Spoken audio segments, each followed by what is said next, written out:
এটা হচ্ছে ক্যাফে একান্তে ঢোকার এন্ট্রান্স, আর চারিদিকে জল, মাঝখানে দ্বীপ, আর তার মধ্যে সুন্দর সুন্দর কটেজগুলো। এটা হচ্ছে ইছামতি কটেজ, অসাধারণ একটা ভিউ, তার সঙ্গে এখানে চাইনিজ ফুড থাকবে। বাঁদিকে দিকে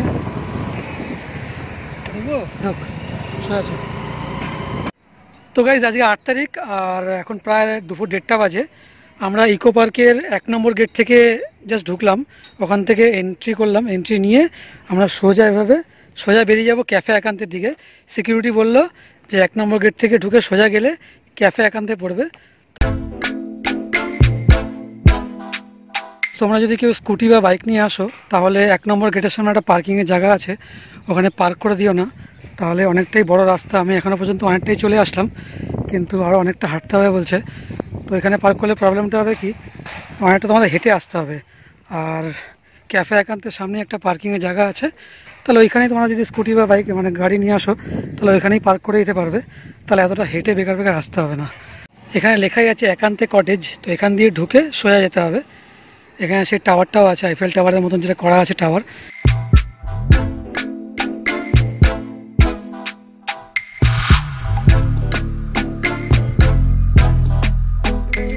তো গাইস ক্যাফে একান্তে ঢুকে এটা হচ্ছে 4 হুইলারের জায়গা, মানে 4 হুইলার পার্কিং করার জন্য, আর এটা হচ্ছে 2 হুইলার পার্কিং করার জন্য। তো ওই জন্য বললাম যে 1 নম্বর গেটে পার্ক না করে এখানে পার্ক করে জাস্ট এখান দিয়ে একটা ব্রিজ আছে কাঠের, ওখান দিয়ে হেঁটে গিয়ে ব্যাস ওই পাটা চলে যাব ক্যাফে একান্তের দিকে। তো এখানে পার্ক করে দিলাম। পার্কিংয়ের জন্য 2 হুইলারের জন্য 20 টাকা, আর যদি 4 হুইলার পার্কিং করো তাহলে 50 টাকা।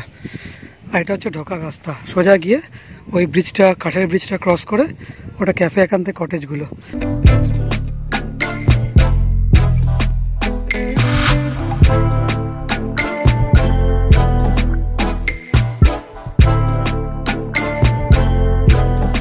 তো গাইস এটা হচ্ছে কাঠের সেই সেতু যেটা দিয়ে পার করে আমাদের ক্যাফে একান্তে কটেজে যেতে হচ্ছে।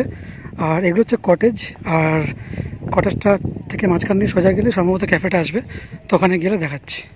এখানে বেশ কিছু কটেজ আছে, এই কটেজগুলোকে অনলাইনে বুক করা যায়, যেগুলো সম্ভবত 4000 না 5000 বিভিন্ন দামের আছে।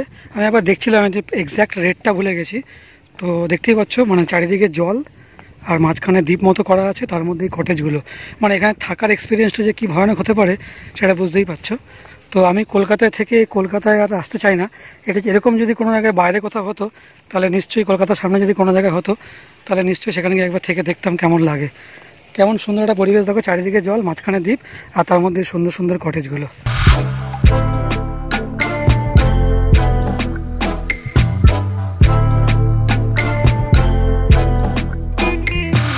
এটা হচ্ছে ইছামতি কটেজ, সব নদীর নামগুলো দিয়ে কটেজগুলো সব বানানো হয়েছে।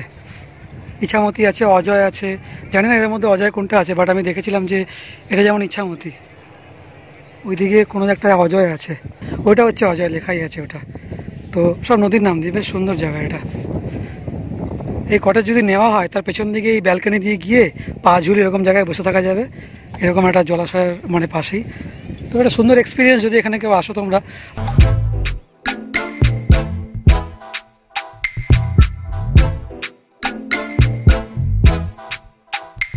এটা হচ্ছে ক্যাফে একান্তে ঢোকার এন্ট্রান্স, এটা হয়তো তোমরা এখান দিয়ে গিয়ে দেখি।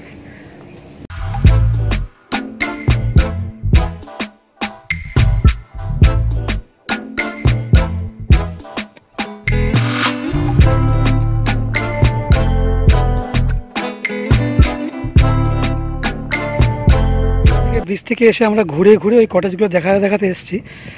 চাইলে আমরা সোজা আসতে পারতাম, এসে ওটা হচ্ছে ক্যাফে একান্তের ওই ক্যাফেটা, আর ওটা হচ্ছে হাউস বোট।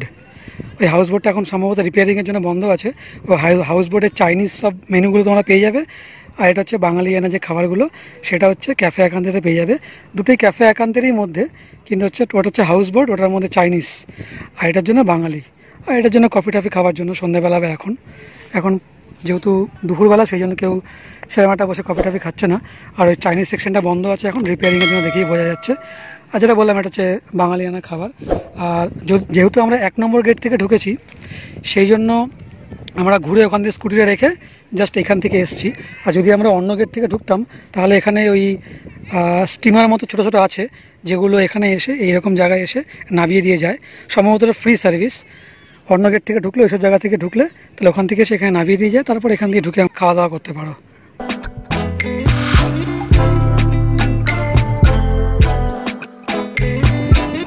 তো যেহেতু ওয়েটিংয়ে আছি, তার জন্য হাউস বোটের পাশে জাস্ট এরকম একটা জায়গায় বসে আছি।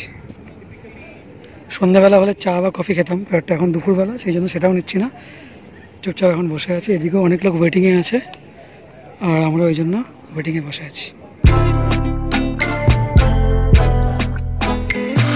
তো যতক্ষণ আমরা ওয়েটিংয়ে আছি ততক্ষণ একটু হাউস বোটটার উপরে গিয়ে দেখি হাউস বোটটা কেমন লাগে। আচ্ছা, এখানেও বসে বুফে কাউন্টার আছে, এখান থেকেও খাওয়া যায়।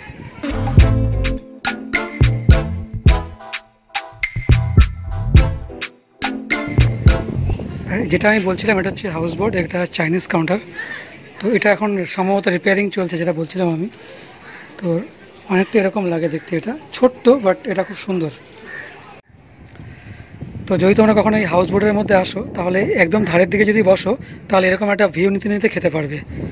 অসাধারণ একটা ভিউ, তার সঙ্গে এখানে চাইনিজ ফুড থাকবে। আর একটা কথা, যদি এখানে রাত্রিবেলা আসো, তো দিনের বেলা তো খুব সুন্দর লাগছেই, দেখতে পাচ্ছ, বাট যদি এখানে রাত্রিবেলা আসো তার অভিজ্ঞতাটা অন্যরকম হবে, কারণ এখানে পুরো লাইট দিয়ে ডেকোরেটিং করা থাকে, খুব সুন্দর লাগে। এখানে প্রচণ্ড কাক চিল্লাচ্ছে, কথা বলা যাচ্ছে না, আমি একটু ওইদিকে যাচ্ছি।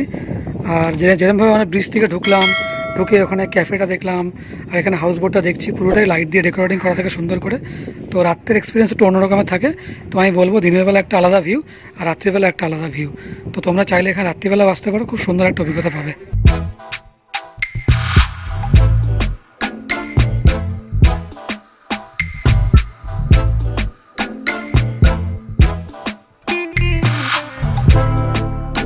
ওখান থেকে আমাদের খাওয়া দাওয়া করে জাস্ট এইভাবে আমরা এখান থেকে বেরিয়ে আসলাম।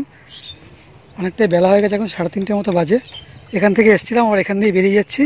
তো গাইস, তখন আমি যেটা বলছিলাম যে কটেজগুলোর পেছন দিকে বারান্দা থেকে বেরিয়ে জলের দিক করে এসে বসার জন্য কি সুন্দর একটা বসার শেড মতো করা আছে। তো সন্ধ্যাবেলা এখান থেকে এসে যদি চা বা কফি নিয়ে এখানে বসা যায়, তার একটা অনুভূতি আলাদা। বা সকালবেলা উঠে যদি চা বা কফি নিয়ে এখানে বসে বসে গল্প করা যায়, বা পা ঝুলিয়ে বসে বসে কফি খাওয়ার একটা অনুভূতি, সেই অনুভূতিটা একদম সব থেকে আলাদা হবে। তো এখানে থাকার এক্সপিরিয়েন্সটা টোটালি আলাদা হবে। যারা কলকাতা থেকে বাইরে এখানে ঘুরতে আসবে, হোটেলে না থেকে, আমি বলবো এখানে একটু খরচা বেশি হলেও 4-5 হাজার টাকা করে এক একটা কটেজের হয়তো সম্ভবত রেন্ট আছে। তো আমি বলবো যদি সম্ভব হয় বা যদি বাজেট থাকে, তাহলে এখানে একবার থেকে দেখুন, এর অনুভূতি একটা আলাদাই হবে। বড় হোটেলে না থেকে আমি বলবো এখানে থাকুন, এখানে থাকার একটা আলাদাই এক্সপিরিয়েন্স হবে। তো আমরা এখন বেরিয়ে যাচ্ছি এখান থেকে, প্রচণ্ড কড়া রৌদ্রু, আর কেউ নেই, শুধু আমরা এই ব্রিজের উপর দিয়ে হেঁটে যাচ্ছি। সবাই ওখানে যারা ওয়েটিং আছে, তারা এখনো বসে খাওয়ার জন্য ওয়েট করছে। আমাদের খাওয়া হয়ে গেছে, আমরা এবারে বেরিয়ে যাচ্ছি।